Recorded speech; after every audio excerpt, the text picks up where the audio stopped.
Hey there, welcome to Takeaway with Sam Oches, a podcast from Nation's Restaurant News. I am Sam Oches, editor-in-chief here at NRN, and this is the show where I give you an all-access pass to the restaurant industry's most influential decision-makers. This week, I'm sharing two interviews that I conducted recently at the National Restaurant Association show held in Chicago. First up is Paul Altero. He is the co-founder and CEO of Bubbakoo's Burritos, a New Jersey-based fast casual that's leveraging unique Mexican fusion menu to accomplish explosive franchise growth across the U.S. Paul and I chatted about the keys to that explosive growth and how Bubbakoo's is managing to carve a unique niche in the restaurant space. After that, you'll hear my conversation with Chris Smith, owner and CEO of Zunzi's and Zunzibar, a dual-brand business bringing South African-inspired sandwiches and beach vibe experiences to customers across the South. You might remember Chris from a takeaway episode that I did last year, and we caught up on how their franchising process is going and how the definition of experience is shifting in the industry. By the way, if you want more from NRN's coverage at the NRA show, head to nrn.com/NRA-show. That's nrn.com/NRA-show, where you can access plenty more stories, roundups, insights, and opinions coming out of the biggest restaurant event of the year. Jumping now into my interviews, first with Paul Altero, co-founder and CEO of Bubbakoo's Burritos, and then with Chris Smith, owner and CEO of Zunzi's and Zunzibar.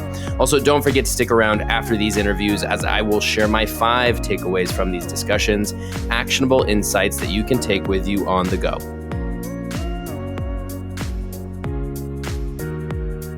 Are you interested in making milkshakes or smoothies at the push of a button? With no measuring, scooping, or pouring required, For Real by Riches offers pre-made milkshakes that you'll be able to customize and serve in under a minute. Plus, the blender only takes up 9 inches of counter space and plugs into a standard 120-volt outlet. Could it get any easier? The answer is yes. Check out the For Real by Riches B7 blender today. I'm Sam Oches, editor-in-chief of Nation's Restaurant News, sitting down with Paul Altero of Bubbakoo's Burritos. Paul, thanks so much for joining me today. Paul, for those who are watching, listening, what's Bubbakoo's? If they aren't familiar already, what is this brand all about? Awesome. Well, thanks for the question. You know, we're just a cutting-edge brand. We're completely different than your standard burrito shops. That most of the burrito shops in the world, I always say, they sell beef, chicken, and pork. That's your options in a lot of the national brand, restaurant competition that we're experiencing. We do things like crispy buffalo chicken. We do things like hibachi steak and shrimp, sweet chili shrimp. We do a General Tso's item that's amazing. So we do a lot of cutting edge flavor profiles that are very different than what you'd get at another burrito concept. Yeah, it's interesting because it's, people think burritos, of course, they think Mexican food, but you have some offerings with Mexican flavors. But what's more important to them, that sort of adventure of food, or are they looking for the format, that handheld, the burrito? Right, I think both. But for starters, we are fusion Mexican, so we pride ourselves on being, again, a fusion brand. And with regards to your question, I think portability and the handheld is huge. But people are looking for flavor. They're looking for different things. They're looking for things that they can't get, again, unless they come to our restaurant. There's not a lot of places you're going to get a cook-to-order hibachi steak and shrimp, where we actually cook the steak and the shrimp on the grill to order while you're actually having your burrito, your rice, your beans, your pico all done. We're cooking it, and then we're slamming sizzling hot steak and shrimp in the burrito, rolling it, and it's just a whole different eating experience. Yeah. All right, so you guys are growing quickly. Tell me about the growth process. You're franchising. Do you just feel like there's a lot of opportunity, a lot of appetite from franchisees right now? I have to say that we're on fire. We had explosive growth. I think we opened 40 plus stores last year. Wow. Out of 110, we'll have 110 the next 2 weeks. Wow. So 40% growth almost last year alone. Sure. This year, we're probably in line with opening about 30 to 35 restaurants. It's incredible. Why right now is growth going so well for you? Other than the great brand, I mean, why is right now especially ripe for growth? Right. Well, I will tell you again, people are hungry, no pun intended. You know, they love the brand. There's a lot of buzz. I almost call it like a cult following. You know, like people either know us or they don't. You know, and the people that know us really know us. You know, and I have to tell you that there's money in the market still, even though we're in a recession. There's people that want to invest, and they want to invest in different ways because the market's not yielding them much. And a lot of people are really, again, they have a huge appetite for, you know, franchises and franchising. And we're proven, you know, so the one thing that's great about us is we have a lot of multi-unit operators that want to even continue to open up more stores. So these territories are getting eaten up pretty quickly, I'm not going to lie. I've heard from other operators that, especially with supply chain issues in the last few years, building materials have been hard. So a lot of people are not growing as fast as they want because they're waiting for that. So has that been a challenge for you? 100%. Two things that have really, we'll say, stunted our speed. I mean, we could have easily have been to probably about 50 this year coming up, the year that we're in, 2023. Thing that's holding us up is exactly, I mean, we're having trouble finding walk-in refrigerated boxes. We're having difficulty with the real estate, which is amazing, because it seems as though, even though, again, costs have shot through the roof, we're in a little bit of a recession, cost of products are high, cost of materials are high. It seems like the one thing that hasn't really improved is the cost of real estate. So we're having difficulty actually isolating the real estate. You know, they're commanding $50, $60 a square foot, where we were hoping it would go the other way in this climate, but it hasn't. Is there a lot of, I imagine there's just a lot of competition out there for that real estate too. There is. How do you rise above the competition in securing real estate, getting the right lease, and making sure you're getting into the markets you want to get into? Great brokers. Yeah, I mean, great brokers are key. And honestly, just moving quickly. You know, it's like anything else. You have to move quickly. So we really dedicate ourselves. We have myself, we have my partner Billy. We've got a great VP of Operations, Gus. We've got a CFO, Chris, very hands-on. And we have Ron Bidnos, who is our Vice President of Construction. Really, it's the five of us that are beating the bricks and getting to sites, putting eyes on spots, and really approving locations. We're very hands-on as a company, and I believe it's really important that, you know, again, we don't stamp anything, right? We go there, we visibly see the trade area, we look at the space, we make sure it's conducive, and we want to make sure that that franchise partner is going to be very happy with that selection. I'm curious if, can you get around, you know, I know a lot of developments might have like, you know, they won't let two Mexican brands come in. Do you guys, does your differentiation allow you to come into some places where they don't have another Mexican fusion concept? Yeah, no, I have to be honest with you, most centers, although there's been a few, most centers do have a non-compete with Mexican restaurants in them, and it doesn't allow us to move forward in that case. And to be honest with you, one of the things that we pride ourselves on is going where there's not a lot of competition. You know, I always say it's a big white space. There's a lot of white space for the brand. You wouldn't think so, but there is. You know, you can only have so many Chipotles, you can only have so many Mo's and Qdobas, and you know, I just find that we like to enter into markets where maybe we're 5 miles from the nearest competitor. We look for good demographics, we look for good density. Obviously, we look for a good daytime population. We always look for strong day part lunch and strong dinner. And if we could hit that equation, which isn't the easiest thing in the entire world, that store generally is very successful. Yeah, well, there's hungry people everywhere, right? That's right. That's right. Quickly on franchising, tell me about the process of finding franchisees. Who are the right partners for a Bubbakoo's? Right. Well, I will tell you this, and this may astonish you. I don't think a lot of people even know it. Every single franchise partner that's walked through our doors or sat with us to have conversations with us or shown interest has all been organic. We've never marketed at all to actually bring in franchisees. It's all been through the website or by referral. We're pretty proud of that, you know, especially to have, again, we're opening up, we'll be to 110 stores in the next 2 weeks, and we've got about another 100 and a quarter, another 125 to build. So, that pipeline is always staying full. And what's really important to us, again, is just making sure that we have the right franchise partners. That is the most important thing. And I would say our vetting process is pretty rigid. Last question for you, Paul. What's next for Bubbakoo? You're talking about all those stores in the pipeline. What else is getting you excited about this brand coming into the next couple of years? Well, is innovation, for sure.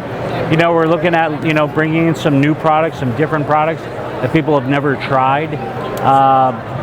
A is innovation, and B is growth. It's just explosive growth. We want to keep moving, we want to keep growing, and I think we're on a great trajectory. That's awesome. Yeah. Paul Altero of Bubbakoo's Burritos. Thanks so much, Paul. Thank you.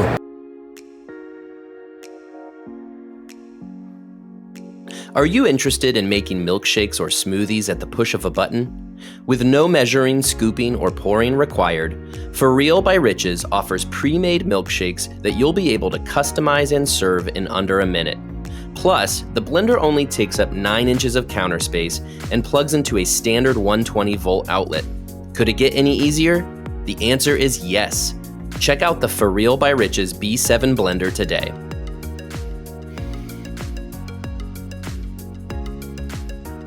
I'm Sam Oches, Editor-in-Chief of Nations Restaurant News, and I'm here with Chris Smith, the owner and CEO of Zunzi's and Zunzibar.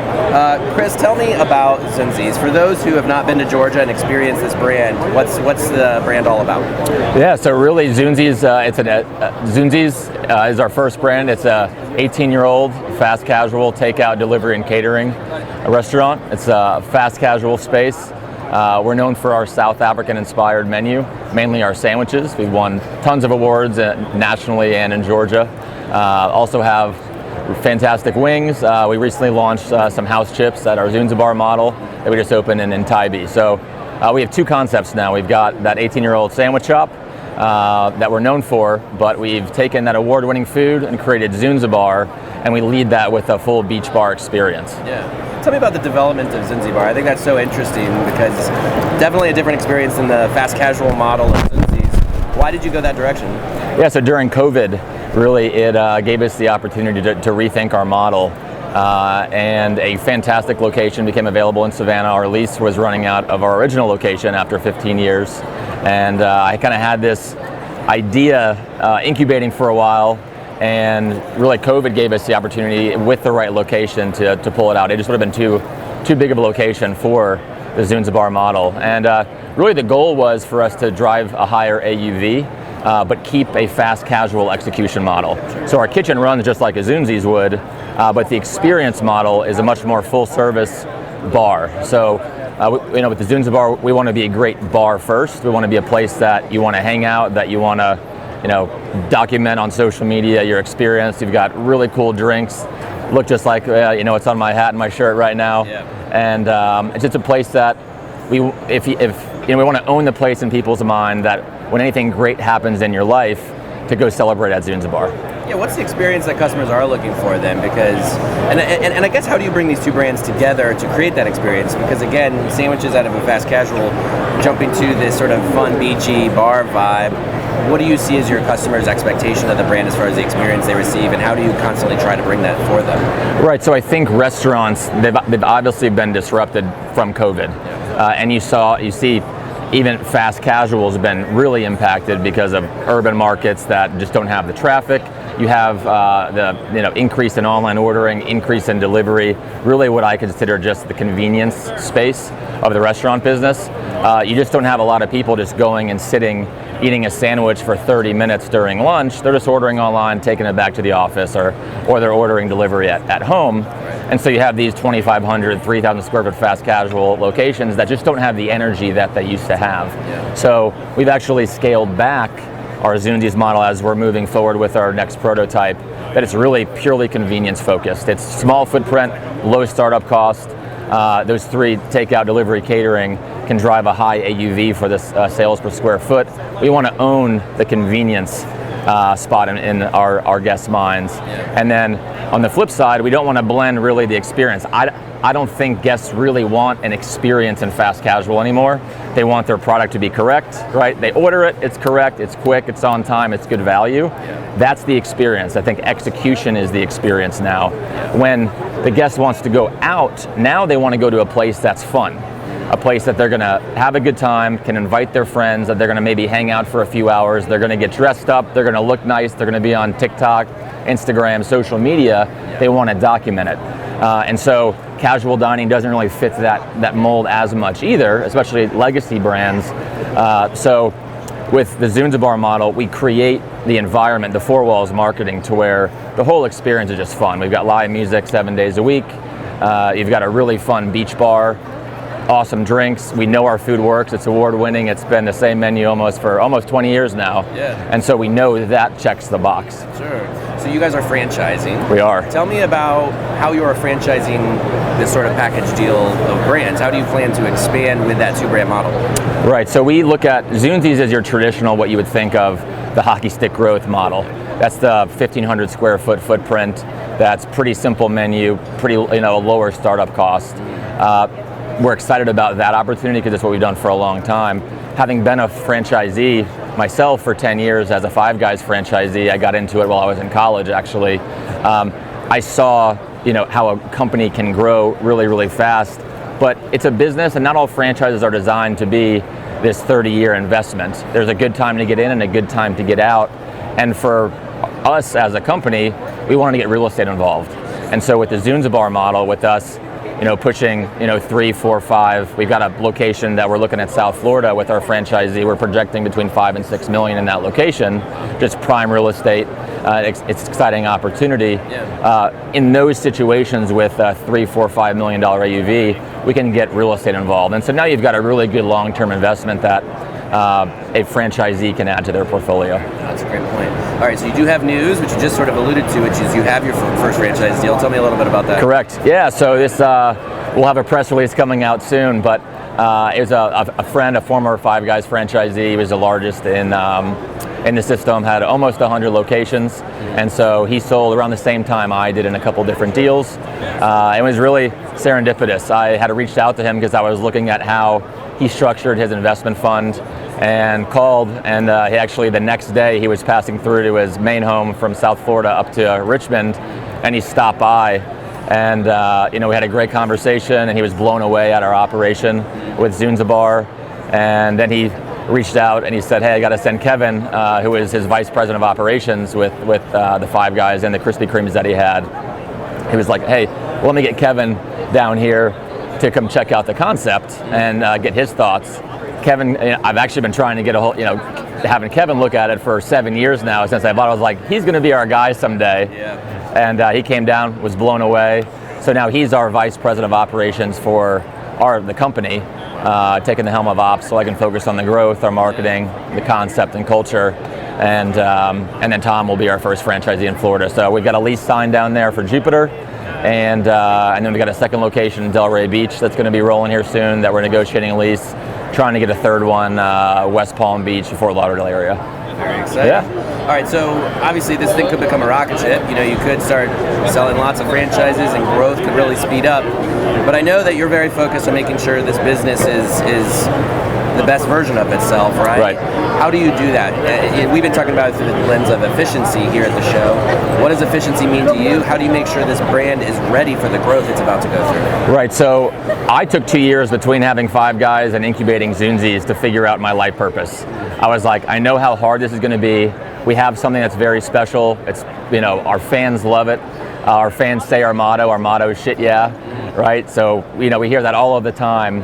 And so I said, we need to really define our culture. Having been a franchisee, great franchisees will fill in any void of culture that the franchisor doesn't have. So I define that. So our vision statement is the restaurant business sucks. We're here to change it. The way you change it is by solving problems in the business. That could be anything from inventory management to HR, repair and maintenance. We're at the NRA show. There's 1 million vendors here, all solving problems is really what they're doing. And if there's proof that the restaurant business sucks, it's how many vendors there are doing all the same thing. Yeah. It could be numbing at sometimes, but not losing that focus of really all that is doing is creating value for the stakeholders. And so that ties into how we do business. Sure. And that's our shit yeah promise. We have 6 stakeholders to our business. Number 1 is our team. Number 2 are our franchisees. 3 are our fans. 4 is our community, then our vendors and our investors. And so we use that as really our tool for how we make decisions in the company. We want every stakeholder, when they engage in our business, to leave saying shit yeah. And so you say, what is that, right? Because it's so subjective. All it is, it's exceeding the expectations. So like in this right here, there's an expectation you have for the interview that I have it. Hopefully I exceed it, you know? You're doing great. Good. So, there's no different. If, whether it's our team, all the way up to our investors, I say there's some short-term shit yes, where it's like an instant and it needs to happen immediately. An investor might be a little longer. But we're always striving, and that aligns the whole company of, hey, what are we trying to do? And then that really ties to our mission. And so you mentioned being the best version of yourself. Our mission is Zunzi's is to inspire others to become the best version of themselves. And I'm a big believer that if your company can be a vessel to where your team believes that they can become better in life because of working in that company, they're going to do the right thing, especially in this business. And so for us, we want to grow our company, create resources for our team, for our franchisees, to where they can not just be better bartenders or sandwich makers, but actually better people in the process. Believe it'll increase retention, and really it'll drive the the happiness factor of the team member. And so we've got the rainbow umbrella on the hat. It represents your life, 8 areas of your life. You've got your body, your mind, and emotions, your relationships, your time, career, your money, sense of giving and celebrating your life, and your spiritual and life purpose. And what we say is the more full that umbrella is, your life, the more people you can fit under it and impact. So we kind of look at our franchises the same way. The bigger we can grow that, really the more we can give to the stakeholders that are part of our business. So for me, that's the big motivating factor. Is you look at brands and you say, why do they stop at 100 million in sales? Or that's a pretty good sized company that's proven concept. The thing is, because the executive team doesn't have a big why. And so what's that driving force? There's those brands that have that big why. For us, it's the restaurant business sucks, we're here to change it, right? And the more we can do that, the more we can grow our business to give. So we have hashtag grow to give, right? And that's kind of that driving force of why we want to do that. It's exciting. Chris Smith of Zunzi's and Zunzibar. I appreciate your time. Thanks. Yeah, man. Shit, yeah, thank you. Yeah. Are you interested in making milkshakes or smoothies at the push of a button? With no measuring, scooping, or pouring required, For Real by Riches offers pre-made milkshakes that you'll be able to customize and serve in under a minute. Plus, the blender only takes up 9 inches of counter space and plugs into a standard 120-volt outlet. Could it get any easier? The answer is yes. Check out the For Real by Riches B7 blender today. Those were my interviews with Paul Altero, the co-founder and CEO of Bubbakoo's Burritos, and Chris Smith, the owner and CEO of Zunzi's and Zunzibar. So what should you learn from these interviews? Here are my 5 takeaways. My first takeaway is that there is opportunity to mix and match menu platforms. This was especially applicable to Paul's conversation with Bubbakoo's, but I think also applicable to Zunzi's and how they're bringing South African flavors into sandwiches. The point is if you take a step back and look at the restaurant industry from a big picture point of view, you might boil it down to a few simple categories: burgers, sandwiches, pizza, etc. And you might get intimidated by the competition within each of those categories. But the fact of the matter is as Paul said, customers want unique flavors. They want different things. They're looking for cutting edge flavor profiles, is how he put it. And there is always opportunity within whatever category you participate in to go up against the competition and to offer something different. Maybe that's a spin on an existing category or a fusion of 2 categories. Whatever that is, don't get too intimidated by the competition, because there is plenty of room for everyone. My second takeaway is that having a great broker and moving quickly are keys to getting real estate that you want. Paul talked to me about this explosive growth at Bubbakoo's and how they're able to manage moving so quickly in this day and age where we hear from so many brands about the difficulty of scaling, the difficulty of getting supplies for growth, and especially the difficulty of getting the real estate you want. And Paul made this great point. Of course, a broker is good to have in securing that real estate. And there's, very likely you're already doing that. But the other key that he mentioned I thought was important to highlight is move quickly. He pointed out that he and his team are constantly traveling to get eyes on real estate and make a decision quickly. Because if you can go quickly, typically that's what landlords want. They want to bring in someone quickly who can fill the spot and bring a great brand into that space. And if you can move quickly, you can get the real estate that you want. So remember that as you expand, that you've got to move quickly. Don't drag your heels on the best real estate out there. My third takeaway is that there is always white space available to you, no matter your competition. So sort of related to my first takeaway about the opportunity to mix and match. But this is especially true, I think, of the real estate factor here, which is that, yes, there is a lot of Mexican food in pretty much every market. Yes, there are a lot of burger brands in every market. Yes, there's a lot of pizza, et cetera, et cetera. But Paul, he talked about the fact that they can't get into certain developments that might have an exclusive on Mexican, and there's a Chipotle or there's a Moe's. But he made the point, he's happy to be 5 miles away from the closest competitor. He's happy to get out to a part of town that's maybe underserved. He thinks there's plenty of opportunity, plenty of white space all over the country for a brand like Bubbakoo's, and that's probably true of most brands. Yes, you might be a little bit off the beaten path in some places, but you can really establish yourself if you are a little further away from your competitors, and you can make sure you're feeding hungry mouths. There's hungry people everywhere, and you just have to go find them. My fourth takeaway is that fast casual may no longer be about experience. I thought this was a really interesting point from Chris. The last 10 to 15 years, as we talk about the development of the fast casual industry, one of the ways in which fast casual really differentiated itself from QSR is that it offered this high quality experience. You tended to see really nice dining rooms, comfortable surroundings. They really leaned into kind of the third place mentality of a coffee place like a Starbucks. Often it was big boxes, often 3,000, 4,000, 5,000 square feet, maybe.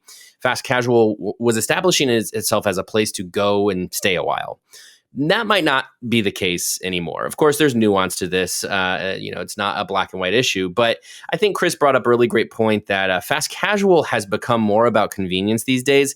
And the experience is in the execution, that you have to execute your food quality well to create that experience, because more and more fast casual customers are taking their food to go or getting it for delivery. That's where Zunzibar came in for Chris. They developed this bar concept with that sort of beach vibe experience as a complement to Zunzi's, as a way to say, Zunzi's may no longer be the place you want to sit and enjoy your sandwich.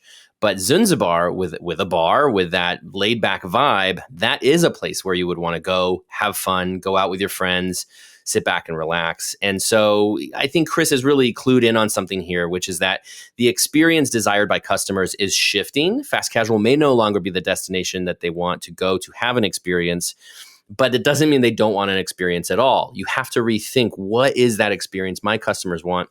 How can I provide that for them? My fifth and final takeaway is that a brand can be a vessel for helping people be the best versions of themselves. This was a great thing that Chris mentioned. He talked a lot about culture. He talked about how Zunzi's is so dedicated to creating a culture in which their employees can thrive, but also their other stakeholders as well. And Zunzi's, I think it's hilarious when Chris says this. He said this on my last conversation with him as well, which is that their why is that the restaurant business sucks and they are here to change it. Whether or not you agree that the restaurant business sucks, I think we can all agree that restaurants can do better when it comes to taking care of the stakeholders. That's what Zunzi's is doing. And I loved how Chris put that about a brand being a vessel for people being the best versions of themselves. If you do that, it can help with retention. It can help your sales. You're going to have happy employees. You can really accomplish so much more if the brand serves that purpose. So how can you do that? How can your brand be a vessel for helping your people be the best versions of themselves? I think that's worth considering, because obviously there's a lot of return on that investment. Those are all my takeaways for today. I hope you enjoyed this episode. Please remember to subscribe to Takeaway wherever you listen to podcasts and leave your feedback. You can also email me at sam.oches@informa.com. Thanks again, and talk to you next week.